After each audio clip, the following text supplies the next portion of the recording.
Halo pemirsa, apa kabar Anda pada hari ini? Dan senang sekali saya Noristera kembali menyapa pemirsa dalam acara podcast Dinas Pertanian dan Ketahanan Pangan DIY.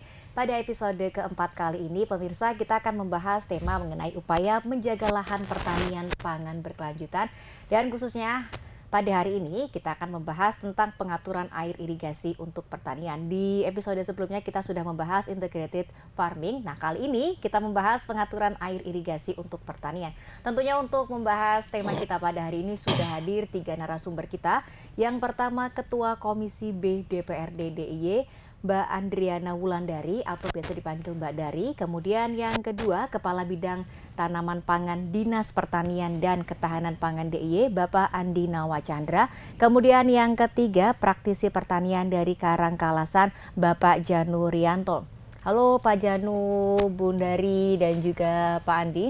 Apa kabar? Baik. Oke, tema kita masih seputar upaya menjaga lahan pertanian berkelanjutan, tapi ini mau membahas lebih jauh tentang pengaturan air irigasi untuk pertanian. Nah, saya ingin bertanya terlebih dahulu kepada Pak Janu nih. Nah, Pak Janu mungkin bisa menceritakan bagaimana sih Pak ketersediaan lahan pertanian di wilayah Bapak untuk saat ini nih. Sekarang kan sudah semi perkotaan ya Pak ya? Nah, gimana nih Pak? Oke, silakan. Baik. Jadi kalau lahan pertanian di kami, karena kita semi perkosaan, tentunya kita itu sekarang itu berpacu dengan alih fungsi lahan. Nah, itu. Namun dengan nanti adanya air yang cukup, adanya pupuk yang cukup, lalu adanya budidaya yang menjanjikan, terus tumbuhnya nanti petani-petani milenial, itu saya kira bisa kita pertahankan untuk pertanian ini. Contohnya misalnya kita air itu sebenarnya kita ada sumber mata air yang mungkin ini debitnya kecil. Namun kita juga mempunyai suplesi dari Selokan Mataram. Lalu petani-petani itu sendiri saat ini sudah bisa menyediakan air, yaitu dengan sumur-sumur ladang yang dibuat baik itu secara mandiri maupun dari anggaran kelurahan ataupun dari anggaran Dinas Pertanian, sehingga kalau air insya Allah tidak akan kurang, cukup untuk bertani untuk di wilayah Karangkalasan, umumnya di Kalasan, seperti itu. Nah, kalau dengan lokasi yang semi perkotaan ini kan bisa dikatakan apa namanya Pak? Sebentar Kak. Sebentar ceritakan. Oh ya.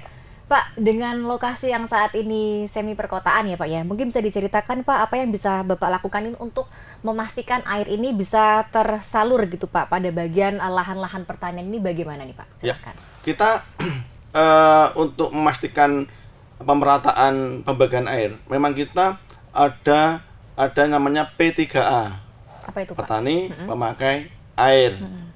Nah, itu mengatur mana yang harus diberi air dulu, lalu juga mengatur bagaimana supaya air itu bisa sampai ke lahan petani dengan jaringan tersier yang ada. Makanya jaringan tersier ini kita harapkan bisa dibangun secara permanen agar air itu tidak melebar kemana-mana atau bocor seluruh Jawane. Nah, karena di sini posisinya itu petani itu saat ini sedang menanam padi, ya. Nah, itu bagaimana petani itu mengutamakan mana padi yang mau berbuah, mana padi yang sudah tidak begitu butuh air, itu diatur oleh P3A. Lalu dengan adanya cuaca yang seperti ini, iklim seperti ini, itu kita mengaturnya adalah membagi per blok. Per blok peta sawah. Ada blok 1, blok 2, blok 3, blok 4. Jadi kalau airnya debitnya sangat kurang ini, kita mengaturnya adalah 2 blok itu untuk palawija, 2 blok untuk tanaman pangan, seperti itu. Oke, nah kalau di musim saat ini gimana Pak? Kira-kira cukupkah, kan ini belum datang musim hujan ya Pak ya? Nah kira-kira gimana Pak itu? Apakah nanti juga mempengaruhi debit air yang tadi dikurangi tadi, mempengaruhi hasil dari pertanian tadi Pak? Tentu. Jadi debit air yang kurang, kalau nanti tidak bisa memenuhi air itu, hasilnya akan berkurang. Contohnya misalnya bulirnya semakin kecil, lalu untuk gulmanya tumbuh banyak yang merugikan petani. Lalu juga kalau nanti tidak bisa mengatur ritme air dari P3A itu bisa sampai gagal panen. Namun alhamdulillah kita saat ini masih tetap cukup untuk pengairannya dengan sistem pembagian blok-blok tersebut. Oke, baik, terima kasih Pak Janu. Nanti kita sambung lagi. Saya mau bertanya ke Pak Andi. Mungkin Pak Andi, kalau Pak Andi melihat ini apa yang dilakukan oleh Pak Janu dan juga para petani yang ada di Karangkalasan ini seperti apa ini, Pak? Ya, mungkin saya akan bercerita dulu ya. Jadi intinya di DIY ini kan ada lahan baku sawah itu seluas 76.000 hektar. Nah, dari 76.000 hektar ini sesuai dengan Perda 5 tahun 2019 Perda RT RW ini disampaikan di situ bahwasanya sekitar 50.000 hektar itu yang beririgasi teknis. Sementara kalau tadi kita cerita di tempatnya Pak Janu ini ada yang lahan beririgasi dan lahan mungkin tak ada hujan ya Pak Janu ya. Nah, kami Dinas Pertanian ini kan binaan kami adalah kelompok tani. Sementara yang mengatur air ini adalah kelompok P3A namanya. Kelompok P3A itu ada di bawah binaan Dinas PU SDM. Sehingga kami selalu mendorong kepada yang namanya kelompok tani, binaan kami selalu berkoordinasi dengan P3A terkait dengan pengaturan air. Karena pengaturan air ini sangat bermanfaat atau berguna pada saat di musim-musim seperti ini. Gitu. Tadi sudah disampaikan Pak Janu bahwasanya pembagian air ini sangat berpengaruh terhadap nanti hasil produksi. Terutama nanti kalau untuk daerah-daerah yang misalnya petit Pak ya. Petit itu paling ujung. Paling ujung. Nah, itu biasanya nggak dapat air. Sehingga kami juga selalu berkoordinasi dengan Dinas PU untuk bagaimana air ini bisa sampai ke semua petani. Ataupun kalau enggak nanti juga berkoordinasi dengan P3A supaya nanti kalau memang air itu benar-benar debitnya kurang ataupun nanti enggak ada air sampai ke lokasi ujung dan sebagainya, supaya nanti petani itu mengubah pola tanam dan sebagainya.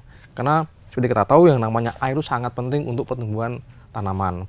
Sehingga kami selalu berkoordinasi dengan Dinas PU untuk terkait dengan pengaturan air karena memang di Sleman wilayah barat ini seringkali, mohon maaf, ada perbaikan rehab terkait dengan selokan Mataram dan sebagainya. Sehingga ini selalu kita minta kepada Dinas PU ataupun BBWS, kalaupun nanti selalu akan ada yang namanya perbaikan, itu selalu diinfokan kepada petani jauh-jauh hari.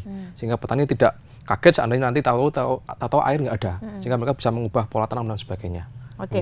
Nah, kalau ketersediaan air untuk pertanian di kawasan DIY selama musim kemarau ini seperti apa nih Pak? Ya, alhamdulillah sampai saat ini di DIY sudah sejak awal disampaikan pemerintah akan ada namanya El Nino.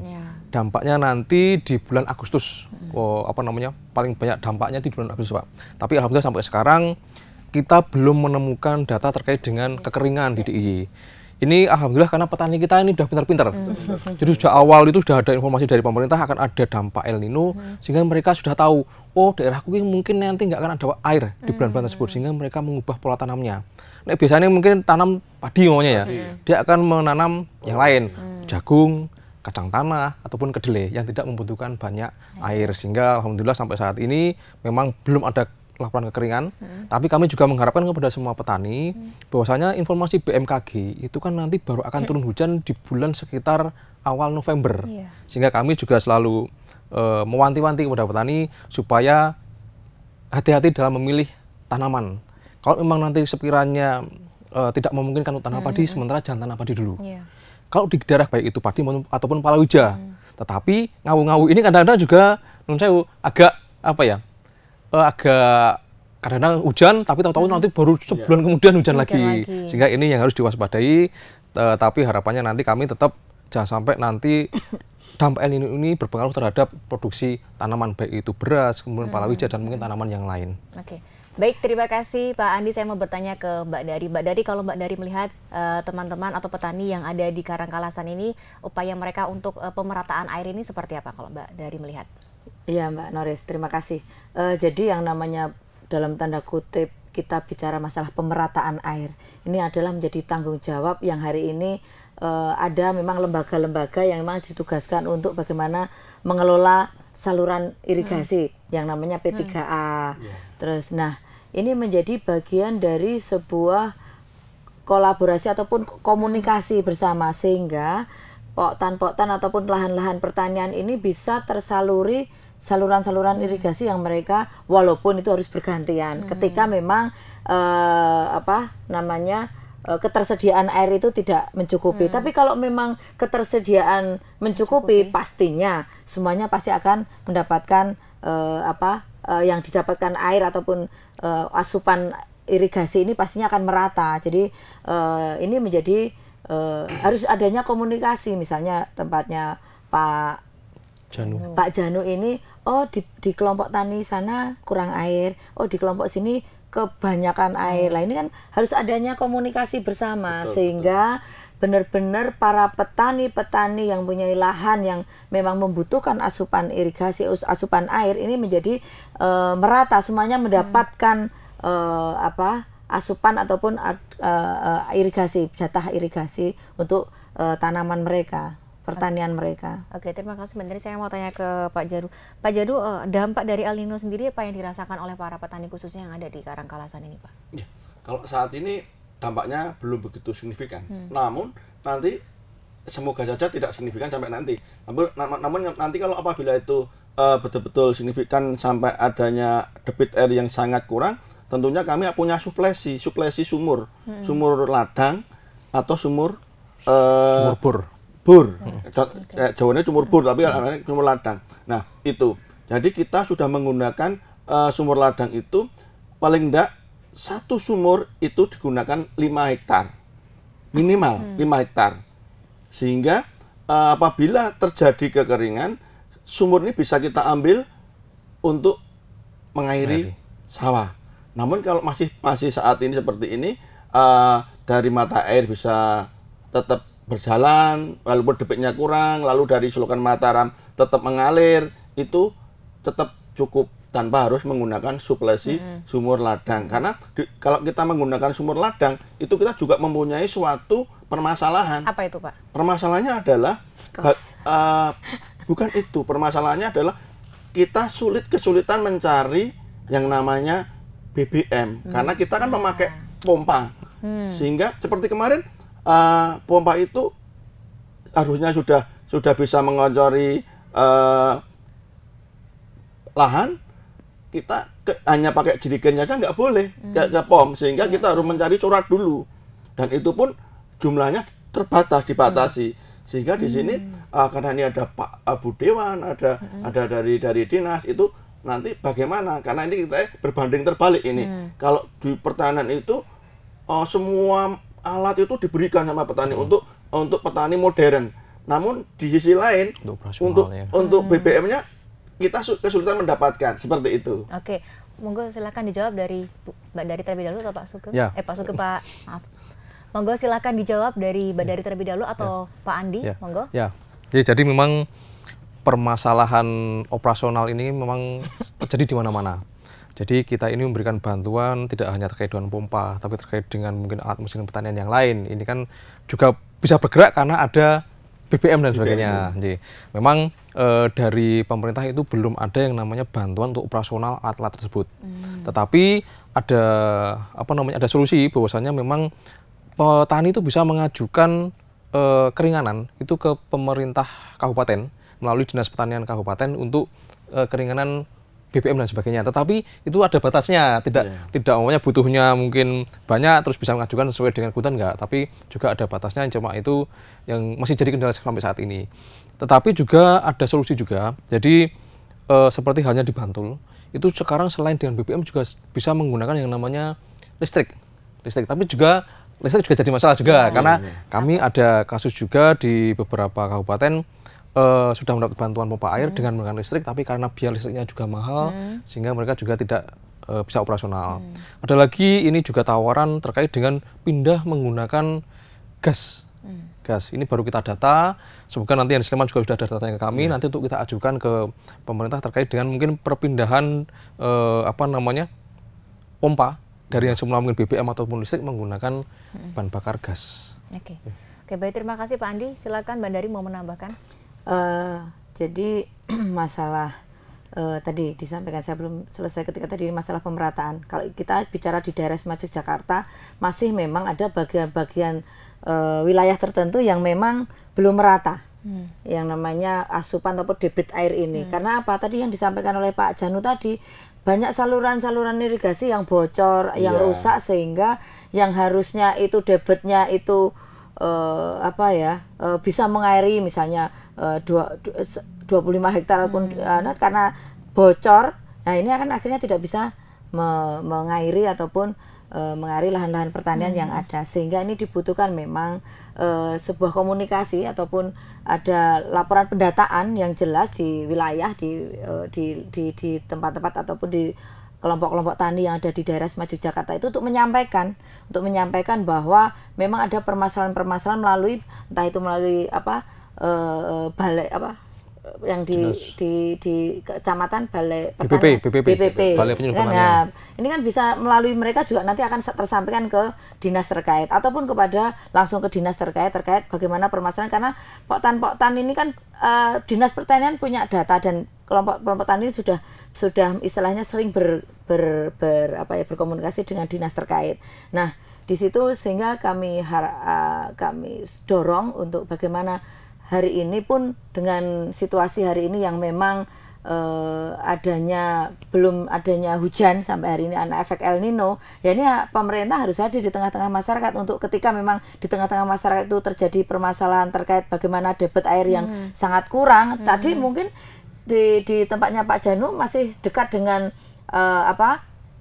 saluran irigasi ataupun Selokan Mataram. Kalau yang di daerah mungkin Gunung Kidul ataupun daerah wilayah-wilayah yang tidak dekat dengan saluran irigasi atau daerah irigasi, pastinya mereka akan merasa kekurangan betul, walaupun tadi disampaikan oleh Pak Andi bahwa ini sudah ada komunikasi bahwa ini efek mulai bulan Agustus, bahwa ada efek tidak adanya air ini untuk dihimbau kepada petani untuk pola tanamnya dirubah. Yang dulunya menanam padi, besok palawija. Nah, ketika ada informasi nanti di awal, tadi disampaikan awal November sudah hujannya sudah muncul. Nah, ini kan juga harus menjadi tugasnya juga pemerintah ataupun di dalam hal ini Dinas Pertanian untuk menyampaikan kepada masyarakat dan pendampingan melalui petugas-petugas yang ada di lapangan. Karena ada penyuluh-penyuluh pertanian kan banyak ini yang ada di daerah di kabupaten. Nah, ini juga bisa menjadi sarana untuk penyampaian kepada masyarakat ataupun pendampingan kepada masyarakat terkait bagaimana pola tanamnya, terus bagaimana ketika terjadi masalah irigasi. Nah, ini kan harus memang selalu adanya komunikasi antar semua pihak. Oke, baik, terima kasih Mbak Dari. Gimana nih Pak Andi? Mau menambahkan mungkin dari Mbak Dari, apakah sudah ada pendampingan gitu untuk para petani ini, Pak? Silakan. Ya, terkait dengan pendampingan dampak El Nino ini kami sudah menyampaikan ke seluruh petugas lapangan melalui kabupaten bahwasanya untuk menghindari dampak El Nino ini kami sudah meminta dan mengharapkan ke petani supaya mengubah pola tanam menyesuaikan dengan kondisi air yang ada. Kalau memang kondisi air memungkinkan untuk tanam padi, monggo untuk tanam padi. Tapi kalau memang tidak memungkinkan karena mungkin terkait dengan debit air atau mungkin terkait dengan ada perbaikan saluran irigasi dan sebagainya, monggo untuk diubah ke yang lain, bisa kacang tanah atau jagung, kedelai dan sebagainya. Kemudian kami juga sudah memberikan bantuan sejak lama terkait dengan sumber-sumber air, pemanfaatan sumber-sumber air. Ada pompa, ada tadi disampaikan sumur ladang, kemudian ada sistem perpipaan dan perpompaan, kemudian juga ada embung, sehingga ini bisa dimanfaatkan. Dan kami juga ada kegiatan yang namanya merehabilitasi jaringan irigasi. Ini juga melalui Bapak Ibu Dewan DPRD DIY juga sudah memberikan bantuan rehab jaringan irigasi ini juga banyak, sehingga yang tadi disampaikan Pak Janu, tidak lagi ada yang namanya kebocoran air irigasi, terutama yang tersier. Karena kalau hanya tanah, bangunan dari tanah itu kebanyakan akan bocor. Bahkan yang sudah dibangun pun, kalau bangunannya sudah lama, nggak diperbaiki juga akan banyak yang bocor. Sehingga kami, dengan bantuan Bapak Ibu Dewan juga sudah membantu terkait dengan merehab jaringan irigasi tersebut. Alhamdulillah sampai saat ini sudah hampir 100.000 meter, Pak. Kami hitung kemarin, jadi sudah banyak. Dan harapannya ke depan memang kalau memang masih masih dimungkinkan lagi dari Bapak Ibu anggota Dewan nanti untuk kita merehab jaringan irigasi yang lain, karena masih banyak jaringan irigasi yang rusak di DIY ini. Karena salah satu yang menyebabkan alih fungsi lahan adalah terkait dengan air. Ya, air. Karena apa? Daerah-daerah utara umpamanya, mohon maaf daerah utara ini saya bilang daerah utara. Daerah utara ini kan airnya dari utara. Kalau di atas yang namanya bangunan-bangunan air itu ada bangunan rumah, ini kan akan berdampak terhadap air tidak akan sampai ke selatan. Nah ini yang harus dipikirkan terkait dengan hal tersebut. Karena itu tadi lahan sama air itu yang utama terkait dengan tidak adanya alih fungsi lahan. Ya. Oke, baik, terima kasih Pak Andi. Silakan mungkin Mbak Dari mau jawab terkait dengan rehab jaringan irigasi yang lain tadi disampaikan oleh Pak Andi. Silakan. Oh ya, DPRD support nih dalam rangka kami itu selalu ketika bertemu dengan masyarakat, khususnya kelompok-kelompok tani, yang mereka sampaikan adalah bagaimana saluran irigasi air ini tidak sampai ke wilayah mereka ataupun ke sawah mereka, sehingga ketika dinas terkait, dinas pertanian, dinas PUPSDM ini juga bekerja sama sinergi. Ini lintas tadi saya sampaikan bahwa untuk penyelesaian terkait air ini ataupun irigasi ini tidak mungkin hanya dilakukan oleh dinas terkait PUPSDM, tapi juga karena urusannya nanti dengan pertanian, pastinya ini urusannya dengan dinas pertanian, sehingga ini semuanya dibutuhkan sebuah sinergi bersama, harus dibutuhkan kolaborasi antar dinas untuk bagaimana menyiapkan ataupun mensejahterakan masyarakat petani ini. Salah satunya karena apa? Petani ini butuh air, nggak mungkin nggak butuh air kan gitu. Jadi sarana-sarana pengairan irigasi ini harus menjadi fokus juga, menjadi prioritas juga. Walaupun tadi disampaikan sudah 100 berapa? 100.000 jaluran tersier, tetap kurang. Masih banyak ketika saya turun ke bawah, banyak sekali keluhan petani-petani yang masih saluran-saluran irigasi masih rusak, bocor dan belum diperbaiki. Nah, kemarin di akhir tahun kemarin kita juga sudah menetapkan perda fungsi kami di dalam bagaimana fungsi kami di DPRD ini. Pastinya tidak selain bagaimana kita selalu berkomunikasi dengan masyarakat, karena kami sebagai wakil rakyat dan wakil para petani ini, ketika mereka menyampaikan hal ini, pastinya kami menjadi tanggung jawab kami ketika saluran-saluran irigasi ini belum tersentuh karena apa? Kurangnya anggaran untuk perbaikan misalnya. Nah, makanya ketika bagaimana dinas terkait ini bisa menyalurkan program kegiatan untuk perbaikan saluran irigasi untuk bagaimana mengairi lahan-lahan pertanian ini, pastinya dibutuhkan sebuah regulasi. Nah, walaupun regulasi ini sudah ada sejak 2011 ya. Sudah sejak 2012, tapi ternyata nomor 6 kalau nggak salah ya, 6 tahun 2020, tapi ternyata dalam perjalanan waktu tidak bisa implementasinya sudah tidak sesuai, sehingga kemarin di akhir tahun kita rubah dengan kita buatkan peraturan daerah nomor 7 tahun 2022 tentang tentang pengembangan dan pengelolaan sistem irigasi, sehingga nantinya ke depan perda ini bisa memayungi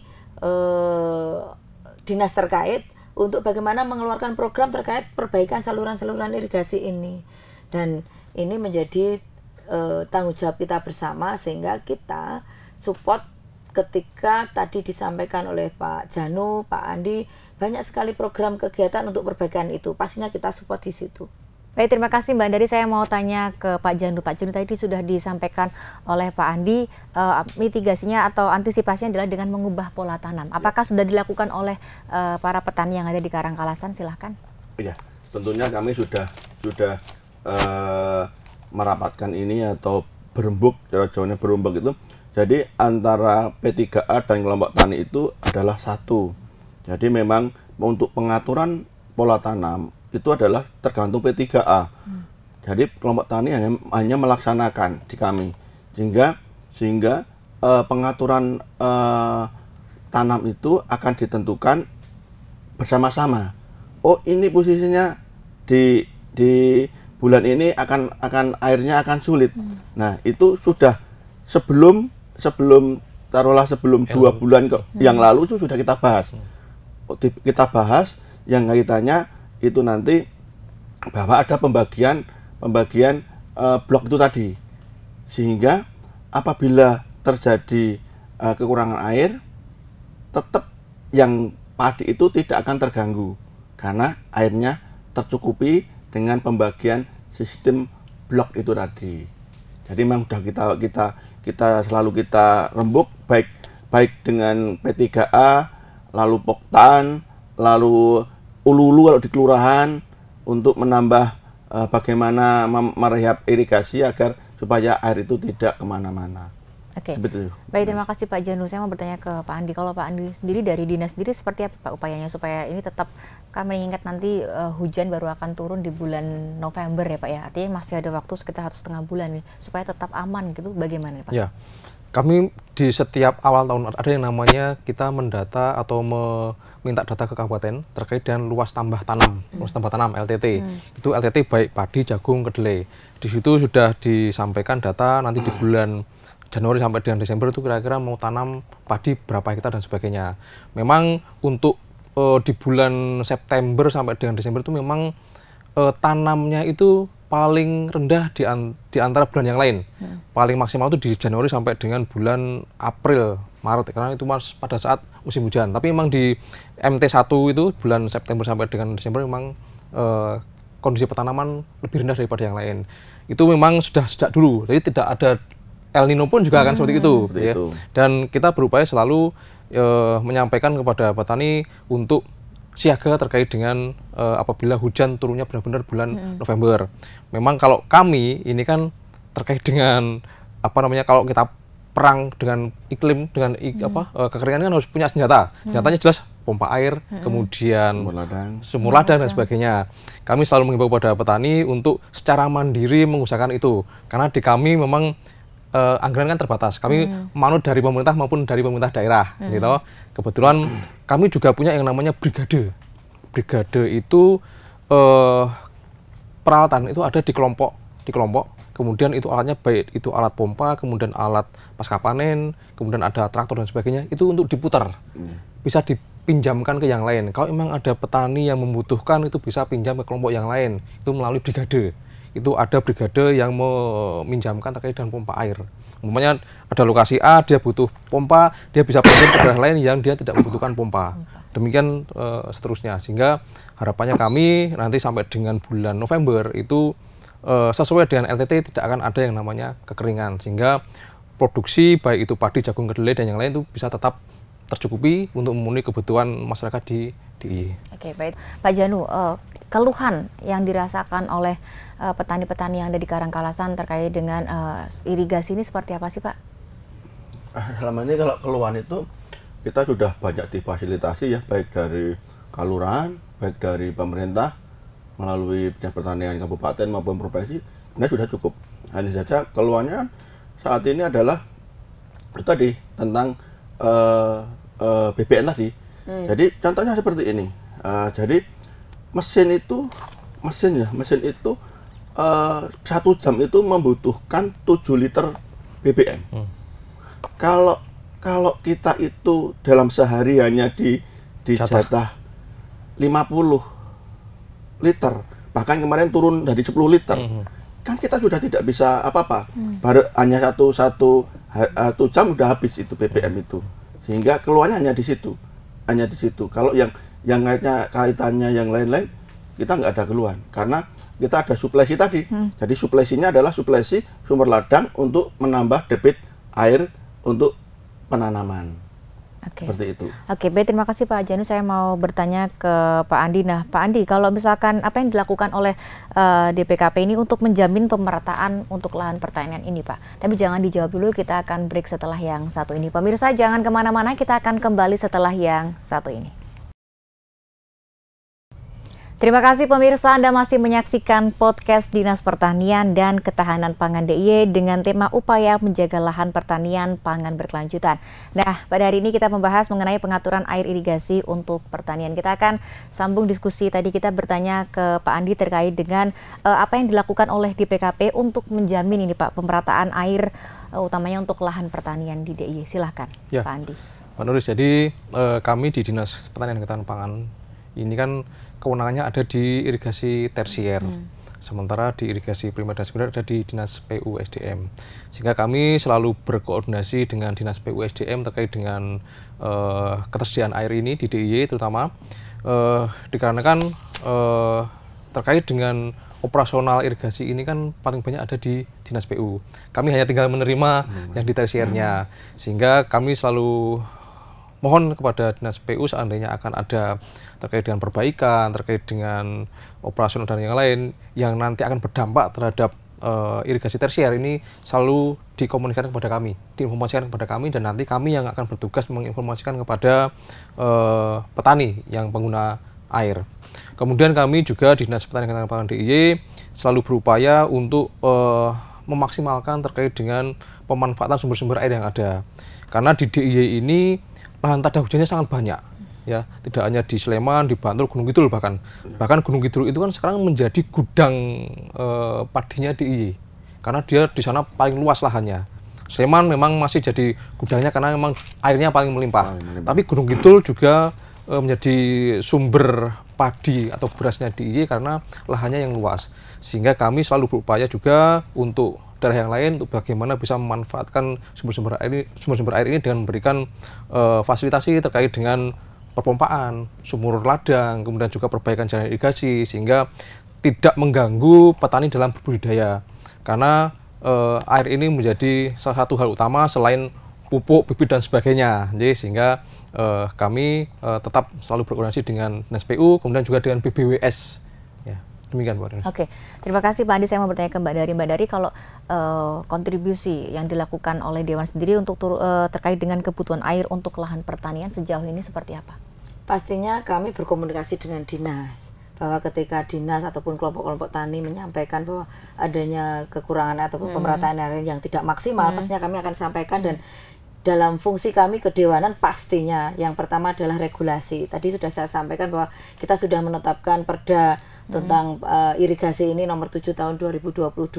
Nah, selanjutnya ketika payung hukum ini sudah ada, pastinya dinas terkait bagaimana memfasilitasi petani. Kalau ini yang dimaksud adalah yang berhubungan dengan Pak Andi ini terkait lahan-lahan pertanian yang berkelanjutan ini, bagaimana melindungi mereka dengan program kegiatan agar lahan pertanian berkelanjutan ini menjadi tetap terjaga. Pastinya nanti berhubungan dengan Dinas Pertanian. Kalau berhubungan dengan bagaimana fasilitas air yang tersedia, ketersediaan air di daerah Semarang Jakarta ini, pastinya kami berkomunikasi dengan dinas terkait, yaitu Dinas PU dalam hal ini. Nah, pastinya ketika memang dibutuhkan kegiatan-kegiatan yang selama ini juga sudah kita sering memberikan support anggaran. Dalam hal ini kan fungsi kami yang kedua adalah penganggaran. Ketika Dinas PU ataupun Dinas Pertanian itu menyampaikan, oh Mbak Dari ini untuk program kegiatan untuk menjaga ataupun lahan pertanian berkelanjutan, kami punya program ABCD. Pastinya ketika ini nuansanya adalah dalam tanda kutip, selalu saya bilang bahwa muaranya adalah untuk kesejahteraan masyarakat, dalam hal ini petani, pastinya kami akan dok anggarannya, pasti akan support kita anggarannya untuk program kegiatan untuk bagaimana menjaga lahan-lahan pertanian ini berkelanjutan. Satu, yang kedua, ketika urusannya dengan irigasi, pastinya tadi kita berkomunikasi dengan dinas terkait untuk bagaimana memfasilitasi agar air-air ini bisa sampai kepada masyarakat. Walaupun kadang saya itu sering mendapatkan WA Mbak Noris, jadi Mbak Dari ini tanahnya belegak ora oleh banyunya ora tekan kidul, banyunya ora tekan sawah lahan salah. Ini menjadi pastinya saya akan turun dan berbicara dengan mereka dan melihat situasi lapangan. Ternyata memang mereka saluran air ini tidak sampai ke lahan mereka. Karena apa? Banyak sekali kendala permasalahan yang ada tadi. Salah satunya adalah bagaimana saluran-saluran ini bocor di tengah jalan, ataupun nyun sewu dalam tanda kutip, hari ini masyarakat kadang tidak paham bahwa ada kelompok-kelompok. Semoga ini menjadi pemahaman masyarakat juga yang hari ini mungkin melihat podcast ini, bahwa kadang ada yang buat kolam. Lah, kolam ini mengurangi debit air tapi tidak dikembalikan lagi ke salurannya, sehingga ini terbuang, sehingga seharusnya yang debit air ini bisa menyaluri lahan pertanian di wilayah tersebut, sehingga terkurangi debitnya, sehingga air ini tidak sampai ke wilayah mereka, sehingga mereka tidak mendapatkan air irigasi ataupun pengairan yang harusnya mereka dapatkan. Sehingga tadi disampaikan Mbak Dari, kami butuh sumur, ini enggak banyunya ora tekan kan, ora tekan, jadi kami butuh sumur ataupun sumur bor ataupun sumur ladang tadi atau pompa. Nah, ini ketika berhubungan dengan tadi, tapi ini akan menjadi permasalahan juga ketika bicara masalah BBM. Karena apa? Ketika tidak ada air sampai, irigasi sampai, atau saluran irigasi ataupun pengairan sampai ke lahan pertanian, padahal mereka butuh air, akhirnya istilahnya tadi membuat sumur bor atau mencari sumur bor atau membuat itu pun akhirnya tadi saya bicara mungkin BBM susah karena harus jerigen, bisa menjadi salah satu permasalahan. Yang kedua juga akhirnya menambah kos biaya produksi, sehingga nanti ketika panen pun akan terkurangi. Jadi ini kan juga menjadi sebuah permasalahan di kemudian hari. Wes dilalah pas panen regane murah misalnya gitu. Wah, ini padahal menggunakan BBM, menggunakan listrik dan segala macam, itu kos yang lebih. Ketika ini ada saluran air dan saluran air yang baik dan air irigasi ini sampai ke mereka, kan mereka tidak ada kos tambahan juga, tidak ada anggaran biaya untuk beli BBM, untuk sewa pompa ataupun membuat sumur bor. Nah, ini menjadi support kami di situ. Dan pastinya ketika regulasi sudah kita buat, anggaran sudah kita dok untuk memfasilitasi program kegiatan dari Dinas Pertanian ataupun di SPU yang urusannya dengan perbaikan saluran irigasi, pastinya kita awasi dalam hal fungsi pengawasan di kami. Apakah benar-benar sudah terrealisasi, walaupun dalam tanda kutip sampai hari ini permasalahan saluran irigasi masih menjadi permasalahan PR yang sangat cukup menjadi perhatian harusnya negara, pemerintah daerah Yogyakarta ini dalam hal ini dinas terkait harus memikirkan ini saluran-saluran irigasi. Nah, sehingga kemarin ketika kita jedok payung hukum terkait nomor 7 itu kan sebenarnya ini bisa menggunakan anggaran, tidak menggunakan dana APBD tapi menggunakan dana keistimewaan yang bisa digunakan untuk tadi yang disampaikan oleh Pak Andi, rehab jaringan irigasi dengan menggunakan dana keistimewaan. Ini banyak sekali yang kita hari ini gelontorkan, betul kita support dari DPRD, anggaran dari pemerintah daerah melalui dana keistimewaan, sehingga saluran-saluran irigasi ini dengan RJIT ini, kalau singkatannya RJIT, rehab jaringan irigasi tersier ini bisa terfasilitasi. Jadi ketika kita hanya bicara dengan APBD tidak cukup, Mbak. Karena saluran irigasi ini banyak sekali hari ini, maaf dikata, banyak yang rusak sekali di daerah Yogyakarta ini, sehingga kemarin Perda irigasi yang terbaru ini termaktub bahwa saluran irigasi ini adalah juga menjadi irigasi ini adalah salah satu wujud dari keistimewaan Ngayogyakarta. Sehingga kenapa hari ini saluran-saluran irigasi dan pertanian ini juga menjadi budaya Ngayogyakarta, sehingga ini bisa menggunakan atau mengakses yang namanya dana keistimewaan. Oke, baik, terima kasih Mbak Dari. Tadi juga disinggung yang penting tadi tujuannya selama untuk kesejahteraan petani gitu, Mbak ya. Nah, saya mau tanya dulu ke Pak Janu. Sejauh ini bagaimana Pak kesejahteraan petani ini, Pak? Apakah sudah sejahtera? Lalu bagaimana upaya untuk meningkatkan kesejahteraan petani? Kalau dari Pak Janu sendiri seperti apa? Kalau dibilang sejahtera sebenarnya belum. Namun dengan nanti upaya-upaya baik dari Dinas Pertanian dan dinas terkait, termasuk juga yang di lapangan itu, kalau kita hanya taruhlah untuk kesejahteraan itu hanya kita melulukan padi pantun, tentunya tidak akan sejahtera. Jadi kita harus ada inovasi lain. Misalnya saat ini kalau di kami di Karanggalasan itu sekarang ini banyak menanam bawang merah, cabai, sehingga di situ kita bisa meningkatkan kesejahteraan masyarakat. Karena dalam 1000 meter itu untuk 1 tahun bawang merah dan cabai itu bisa taruhlah mendapatkan 60 juta lah kurang lebih, sehingga posisinya kesejahteraan itu akan meningkat. Kalau kita hanya samben, tani itu kadang-kadang hanya samben, Mbak. Iya, karena menganggap bahwa petani itu angel, sulit untuk sejahtera. Namun kalau nanti dengan adanya teknologi yang kita kembangkan, lalu ada juga di situ nanti setelah kita panen itu tidak hanya ditebas di sawah, namun kita olah, kita jual dengan olahan, itu tentunya akan meningkatkan nilai lebih daripada petani, sehingga petani akan lebih sejahtera. Nah, kendalanya di situ, Mbak. Jadi kendalanya itu adalah petani di kita itu masih petani samben, dan kebanyakan petani-petani yang di kita itu masih usianya tua-tua. Pensiunan katakanlah gitu. yang muda-muda masih enggan. Nah, di sini kita sudah merangkul mereka bahwa petani itu bisa, petani itu kaya dengan tergabung di petani milenial. Oke. Nah, gimana sih dari Pak Janu sendiri cara upayanya untuk menumbuhkan supaya banyak ini bermunculan petani-petani milenial ini seperti apa ini, Pak? Nah, kalau kita menumbuhkannya, kita ajak mereka langsung berlumpur di sawah dengan padi, kurang menarik. Nah, makanya kita mencoba, ayo kita bertani dengan senang gembira, dengan menanam bawang merah, menanam cabai dengan alat-alat modern, misalnya dengan kultivator, penyemprotannya pun sekarang dengan drone dan sebagainya. Lalu setelah itu kita ada gedung olahan, jadi kita bisa olah untuk hasil panennya itu. Lalu juga kita ada yang namanya titik kumpul dan pasar lelang, sehingga petani itu menjual hasil panennya itu sudah tidak kesulitan dan harganya pun tidak dipermainkan oleh tengkulak. Dan saya punya beberapa petani muda di bawah 35 tahun itu yang memang sejak dia lulus SMA tidak ke pabrik, tidak kemana-mana, dia bertani. Dan alhamdulillah saat ini sapinya aja 16, punya mobil, rumahnya tingkat, itu dari bertani. Nah, ternyata petani itu bisa, petani itu kaya, itu.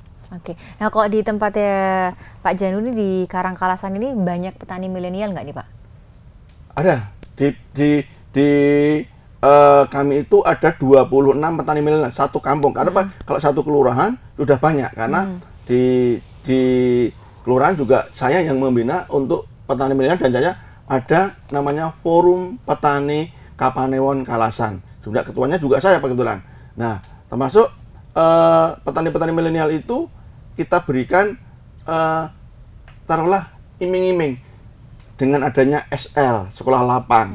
Nanti diberikan fasilitas misalnya mulsa, benih, sepatu boot, cangkul, seperti itu. Lalu juga dari pemerintah kelurahan maupun kabupaten memberikan kultivator, alat untuk mencacah tanah sehingga dia tidak lagi mencangkul, mencangkulnya hanya sedikit. Nah, itu sehingga mereka akan lebih tertarik. Lalu juga kita memberikan bimtek, misalnya bimtek olahan, bimtek untuk membuat TikTok dan sebagainya, sehingga bisa menawarkan hasilnya itu lewat online seperti itu. Oke, baik. Sebelum kita tutup perbincangan pada hari ini, silakan boleh menyampaikan closing statement berupa harapan kedepannya, dimulai dari Pak Janu terlebih dahulu. Silakan Pak Janu. Ya, harapan kami adalah dari dinas-dinas terkait, dari dewan itu sangat petani, karena petani itu gimana ya, paling utama adalah pangan. Kalau pangan kita kecukupan, kita jadi lumbung pangan, tentunya negara kita akan lebih kuat, seperti itu. Oke, baik, terima kasih Pak Janu. Silahkan Pak Andi. Kalau harapan kami yang pada dasarnya bagaimana supaya petani itu bisa tercukupi terkait dengan air untuk mereka berbudidaya sehingga dapat menghasilkan hasil produksi yang baik, sehingga perlu fasilitasi dan bantuan dari pemerintah, baik pemerintah pusat atau pemerintah daerah, untuk mengembangkan atau mengambil sumber-sumber air yang masih ada di DIY, sehingga ke depan tidak akan ada lagi yang namanya petani teriak-teriak butuh air, ya, sehingga kecukupan air sangat diperlukan. Oke, baik, terima kasih Pak Andi. Terakhir, Mbak Dari, silahkan. Terima kasih. Jadi DPRD pastinya akan support terkait bagaimana permasalahan-permasalahan terkait pertanian dan juga irigasi. Dengan tadi sudah kita fasilitasi dengan perda pertanian juga, yang lahan berkelanjutan juga sudah kita tetapkan, sudah ditetapkan di DIY. Terus perda terkait bagaimana nanti untuk irigasi juga sudah kita tetapkan, sehingga payung hukum sudah ada. Pastinya pemerintah daerah bisa memunculkan ataupun mengusulkan banyak program kegiatan untuk memfasilitasi mereka. Dan kami pastinya yang kedua adalah pastinya kami akan support anggaran terkait bagaimana memfasilitasi saluran-saluran irigasi ini, karena apapun yang jelas, yang pasti bahwa pangan, tanaman itu butuh air. Tanpa ada air mereka tidak akan tumbuh dengan baik. Hasil pertanian pun tidak akan baik. Dan ketika hasil pertanian tidak baik, pastinya masyarakat tidak sejahtera. Nah itu yang tidak kami inginkan.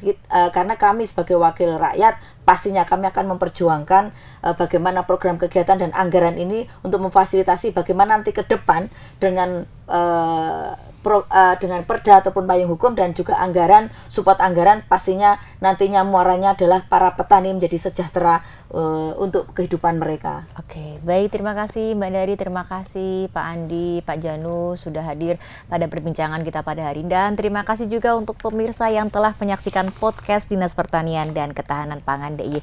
Saya Noris, Mbak Dari, Pak Andi dan juga Pak Janu yang hadir pada hari ini. Mohon pamit undur diri. Terima kasih dan sampai jumpa.